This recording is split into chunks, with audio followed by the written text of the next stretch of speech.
How do you perceive the grammar of American Sign Language? Grammar, at its core, is a set of rules that guide us in correctly using a language. It's an agreement among language users, a consensus that evolves over time as speakers or signers interact. For American Sign Language, or ASL, these rules are determined by the deaf community. ASL, like any language, has its own specific grammar system. It's not a simple mirror of English grammar, rather it has its own unique structure and rules.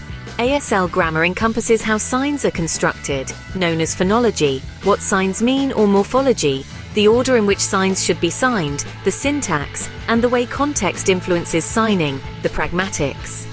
All these elements work together to form the grammar of ASL. Understanding ASL grammar is key to signing correctly and effectively communicating in ASL. Have you ever wondered about the correct order of signs in ASL?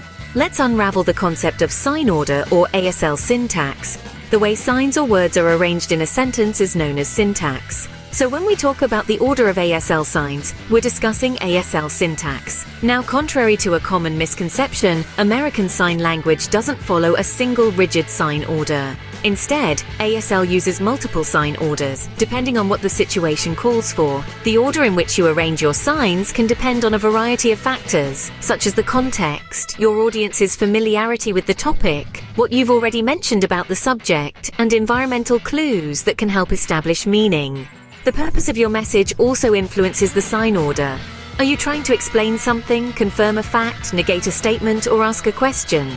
Your intention can shape the sign order.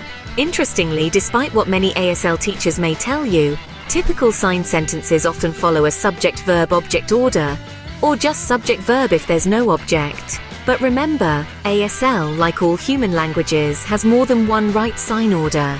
Occasionally, you might see sentences in an object-subject-verb order, but this isn't as common as the basic subject-verb-object order. ASL also has unique approaches to verbs and articles.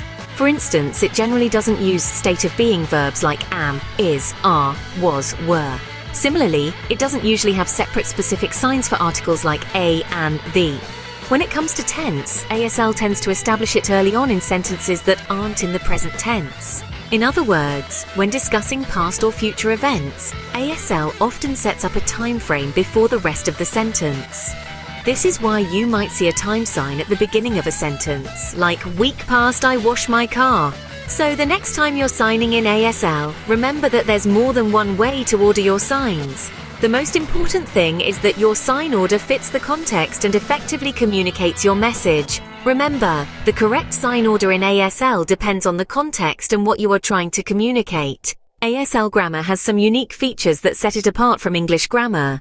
Are you ready to learn about them? Firstly, American Sign Language does not typically use state-of-being verbs. These are verbs such as am, is, are, was, and were that express a condition or occurrence. Instead, the concept of being is often conveyed through other means in ASL, such as through the use of classifiers or the context of the conversation. Similarly, ASL does not usually use separate signs for articles like a, and the. These elements, so common in English, are generally not necessary in ASL, as meaning can be conveyed without them. When it comes to establishing tense, ASL typically does this early on in the sentence, especially when the conversation is not in the present tense. So if you're talking about something that happened last week, you would typically start your sentence with the sign for last week. For example, instead of saying "I washed my car last week" in English, you would sign "week past I wash my car" in ASL. Now let's talk about sign order. While there is some flexibility, the most common sign order in ASL is subject-verb-object, much like English. So you would usually sign "I wash my car" instead of "my car I wash." However, it's important to remember that ASL does use other sign orders, including the object-subject-verb order. This might look like "my car, week past I wash." Despite what you might have heard, there is no one correct sign order in ASL. The order you choose can depend on many factors, including the context of your conversation, your audience's familiarity with the topic, and what you're trying to convey. Remember, ASL grammar is flexible and context-dependent.